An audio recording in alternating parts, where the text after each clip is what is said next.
I am Eleanor Brooks.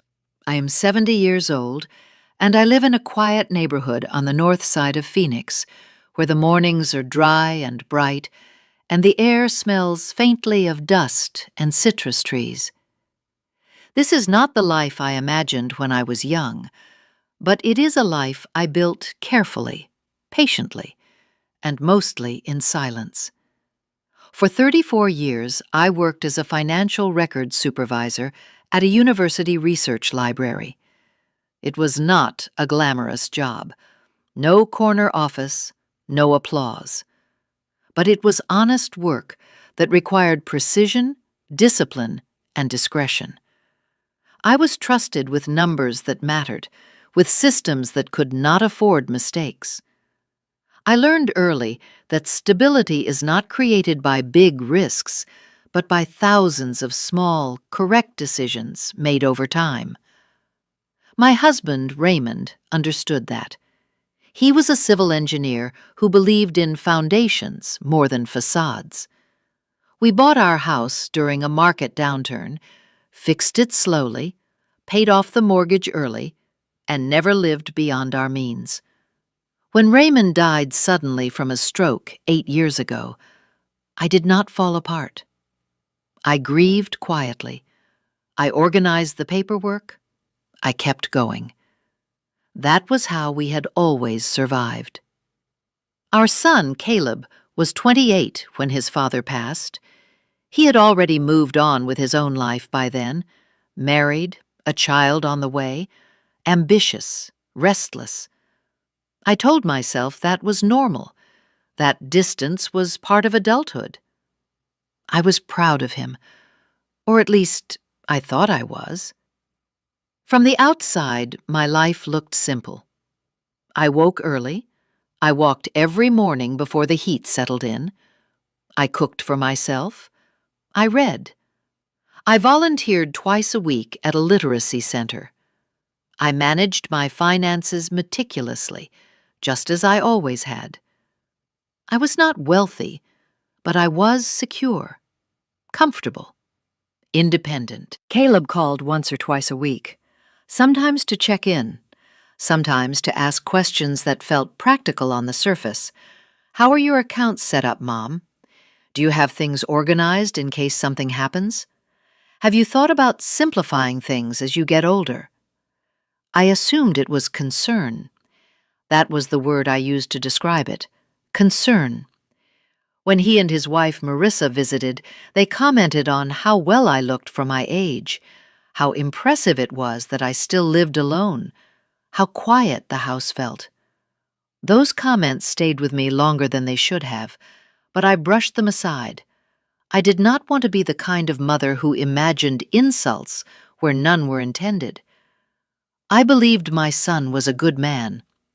I believed that because I had raised him, because I wanted to believe that the sacrifices Raymond and I made had meant something, because the alternative was too uncomfortable to consider.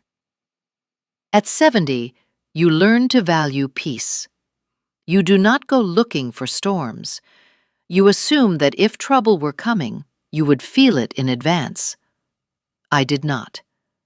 And that was my first mistake. The first signs were so small that I almost felt foolish noticing them. It started with questions that arrived wrapped in concern. Caleb would call in the evenings, usually after dinner, when his voice sounded tired but deliberate.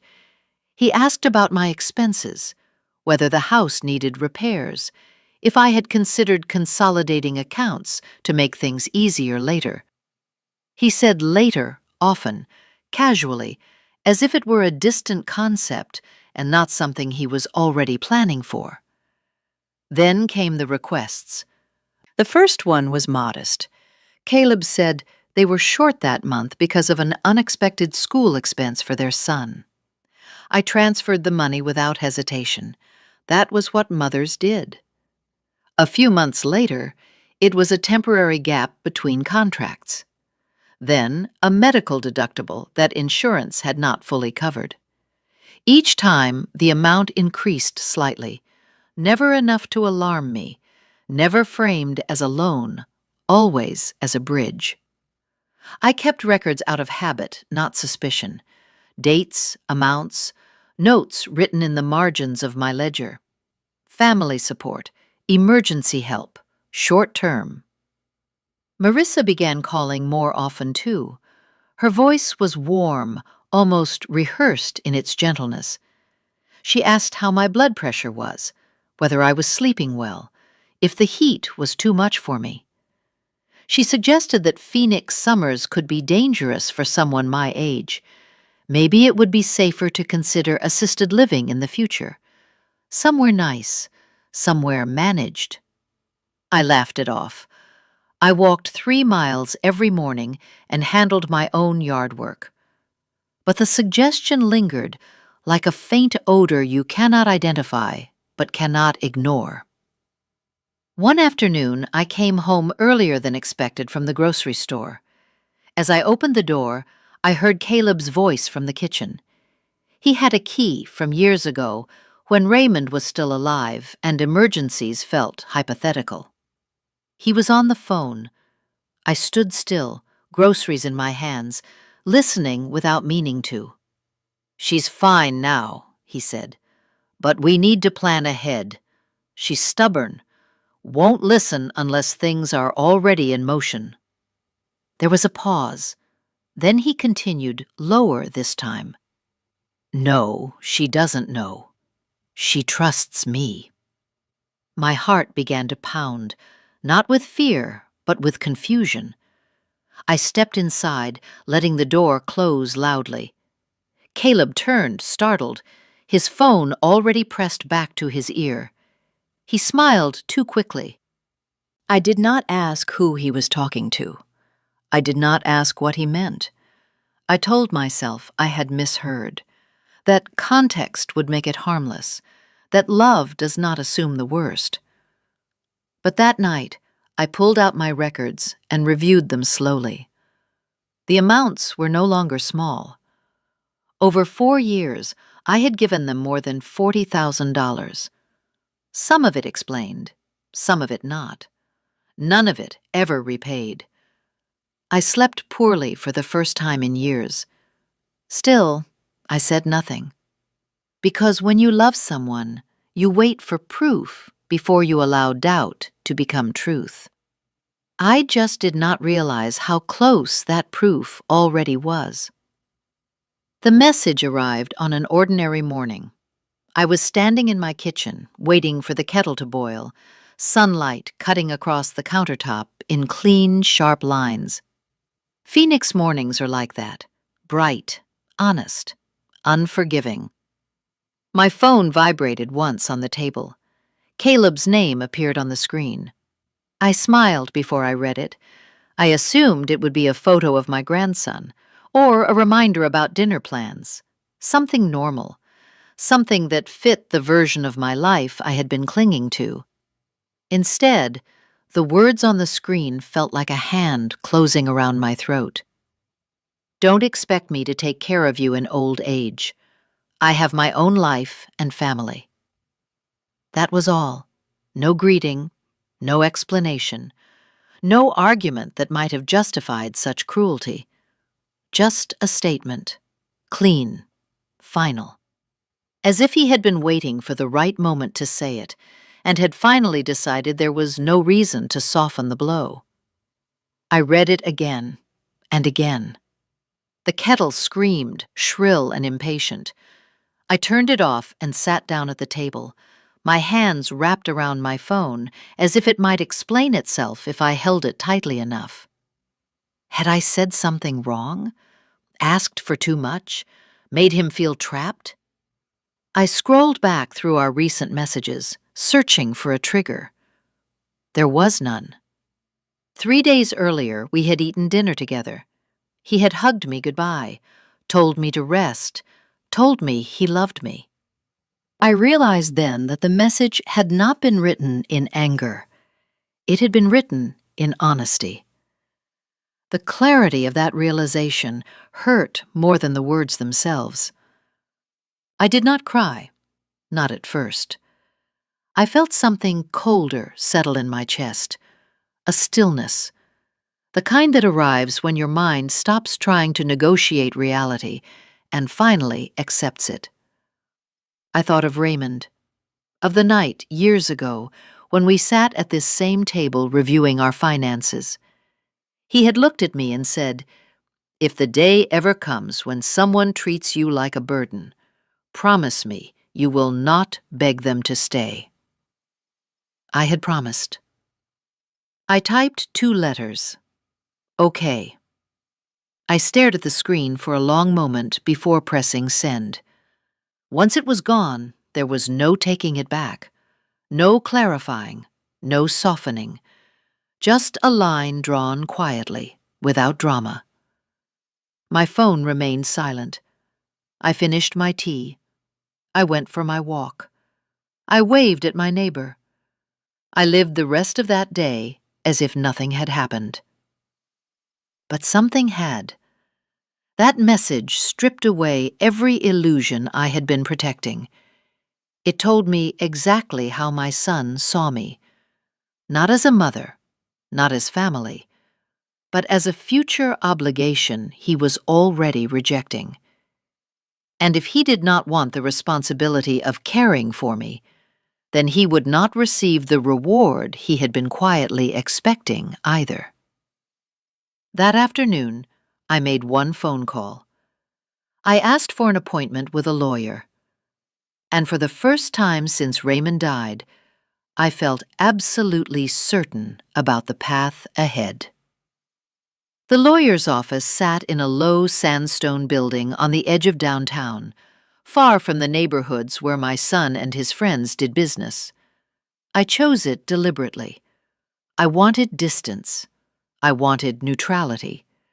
Most of all, I wanted someone who had never shaken Caleb's hand. Her name was Laura Bennett. She listened without interrupting, her pen moving steadily as I spoke. I did not dramatize anything. I did not cry. I told her exactly what had happened, what I owned, how my accounts were structured, and what my son had access to. When I finished, she looked at me for a long moment and then asked a single question. "What do you want to protect?" Not who, not feelings, not relationships. Protect. My autonomy, I said, and the work my husband and I spent a lifetime building. She nodded. Then we need to act before anyone else does. That was when I learned how exposed I actually was. Years earlier, after Raymond's stroke scare, I had added Caleb as a convenience signer on one account. It seemed sensible at the time, harmless. Laura explained how often those small gestures became leverage, how access became expectation, how expectation became entitlement. Then she showed me something that made my stomach tighten. Caleb had used my name as a financial reference on more than one occasion. Not illegally, not yet, but strategically, as proof of future backing, as reassurance to lenders who assumed a devoted mother would always step in. I felt foolish. And then I felt angry. We moved quickly. Laura outlined a plan that closed every door I had left open without realizing it. A living trust, asset transfers, revocation of shared access, new accounts at a different bank, independent medical evaluations to document my competency before anyone could question it. "This will escalate," she said calmly. "People do not react well when they lose control they thought they already had." "I know," I replied. "That's why I'm doing it now." By the time I left her office, the documents were already in motion. Forms prepared, timelines set. Nothing rushed, but nothing delayed. I felt a strange mixture of relief and dread. Like stepping onto solid ground while knowing someone behind you was already running. I closed the joint account that afternoon. The bank manager asked if I was sure. I said yes. I meant it.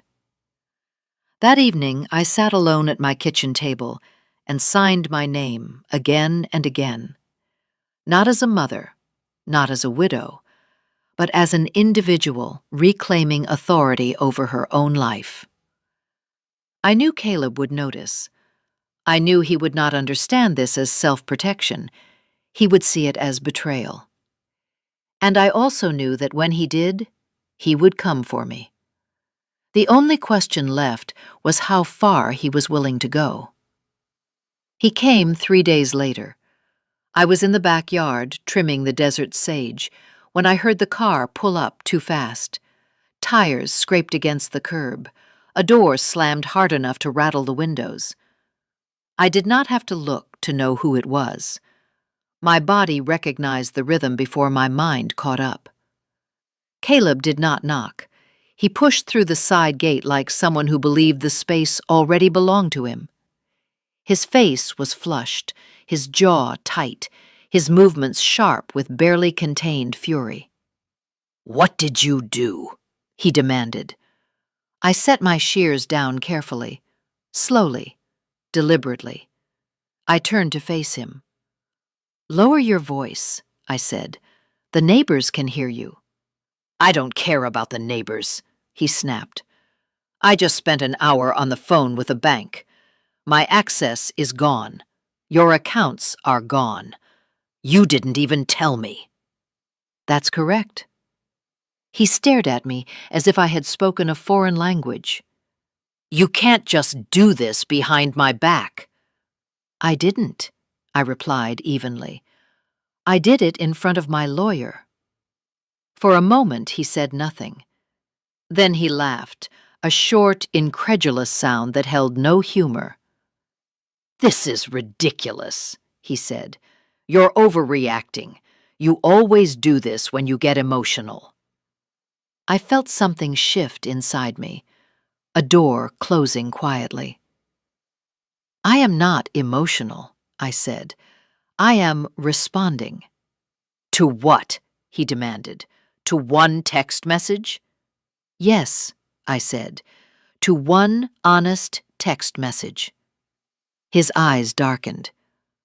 "I told you I was stressed." "And I told you, okay."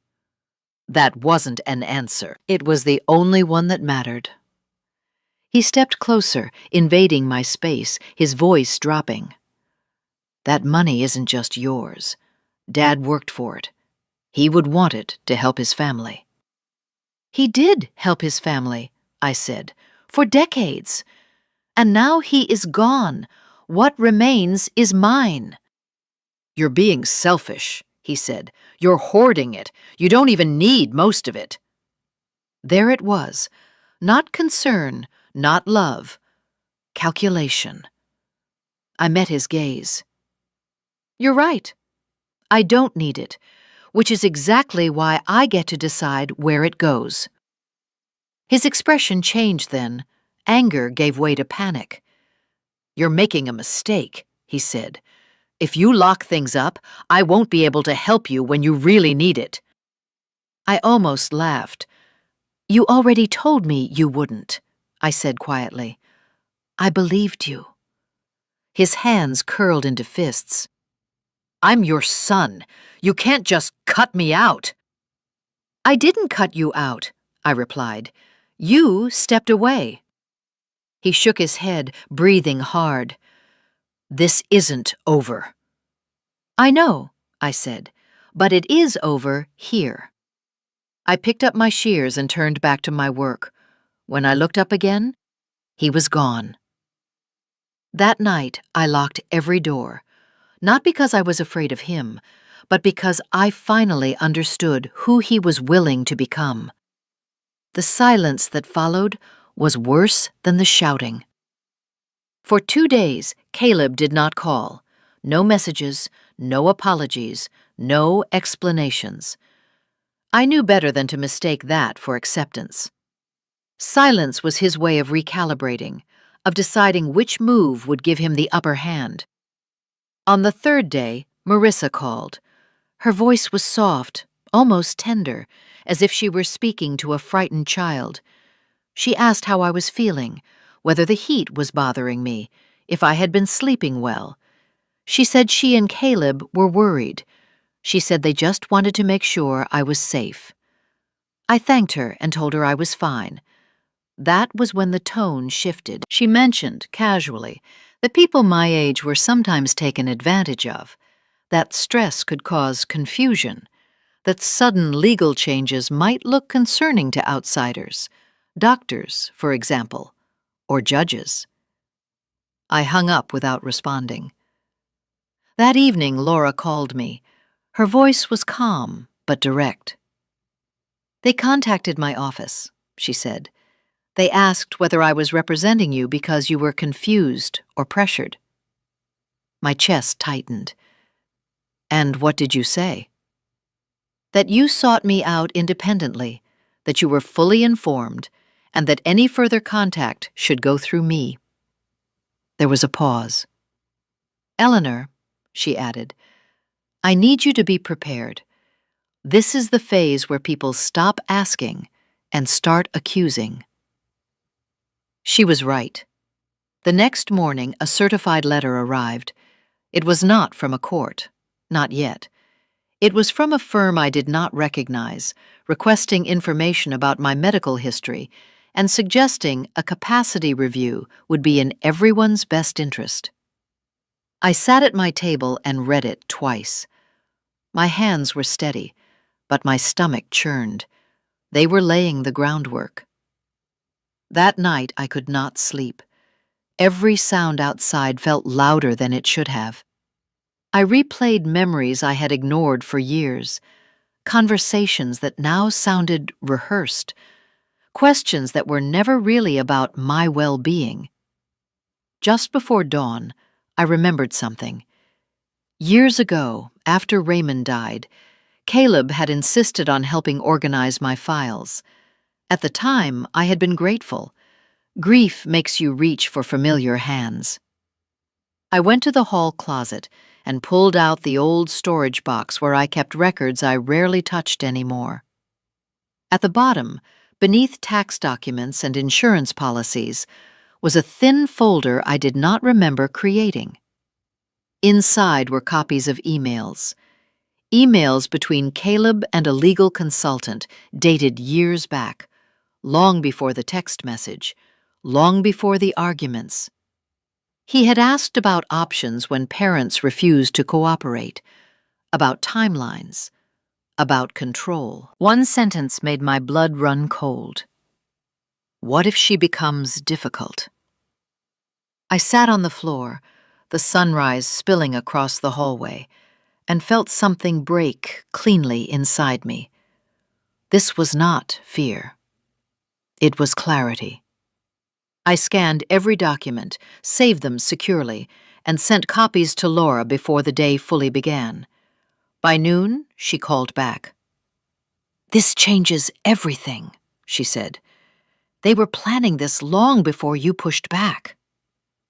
I looked around my quiet house, the place I had protected, the place they thought they could take from me.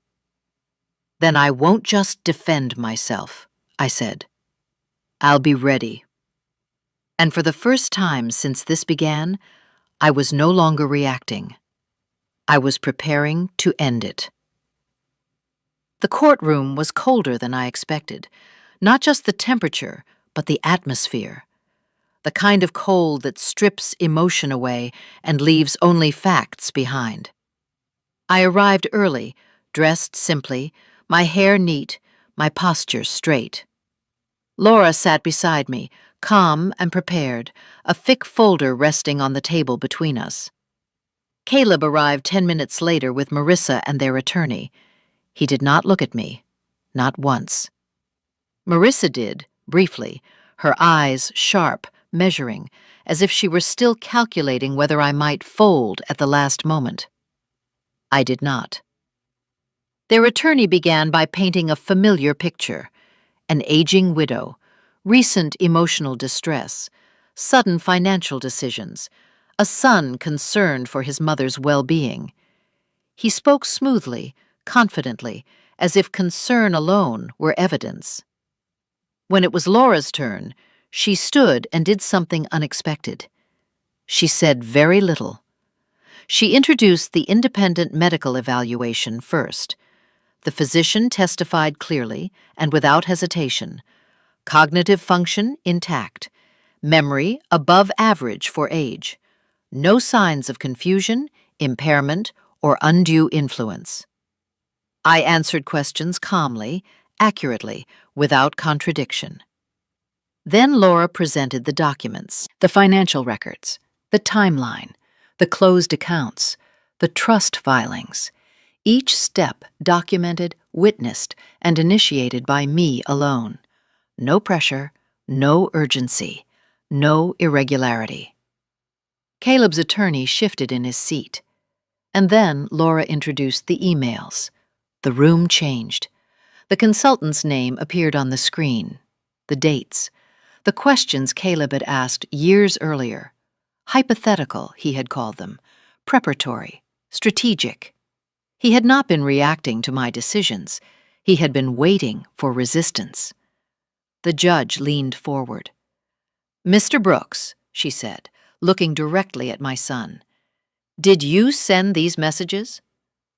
Caleb's face drained of color. His attorney spoke quickly, attempting to reframe them as exploratory, misunderstood, taken out of context. But the words were there, clear, time-stamped. What if she becomes difficult? The judge's voice hardened. "It appears to this court that Mrs. Brooks acted not out of confusion, but out of self-protection." She turned to me. "Mrs. Brooks, do you understand the decisions you have made and their consequences?" "Yes, Your Honor." "Were you coerced, pressured, or manipulated into making them?" "No." "Do you wish to change anything at this time?" "No." She nodded once, decisively. "Petition denied."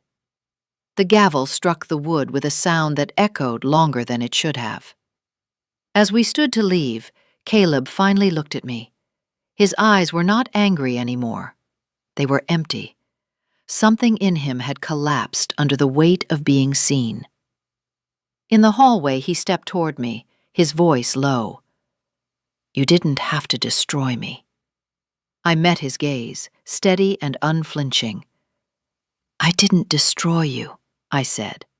"I stopped sacrificing myself to protect the version of you I wanted to believe in." Laura placed a hand on my arm and guided me forward. Outside, the Arizona sun was blinding, brilliant, unforgiving.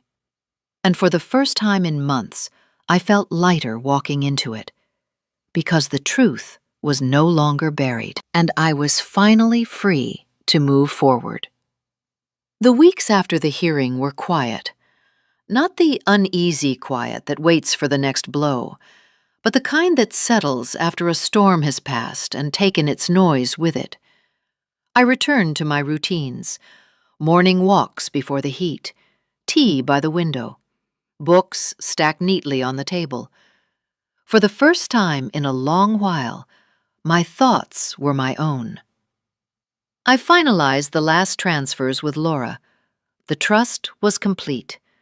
The assets Raymond and I had built over decades were no longer exposed to expectation or leverage. I chose where they would go with care and intention. A scholarship fund for students who worked while studying. A community health clinic that served families who could not afford care. A literacy program that reminded me of why I had loved my work in the first place. I did not do this to punish my son. I did it to honor the values that had built my life. Caleb did not contact me again. Neither did Marissa. I heard through mutual acquaintances that they were struggling. Debt, pressure, a life that no longer had a safety net quietly waiting beneath it.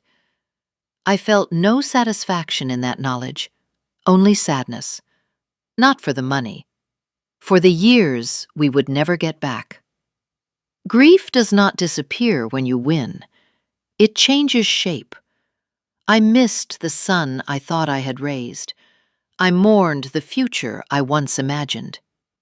But grief no longer controlled my decisions. It simply existed alongside my peace.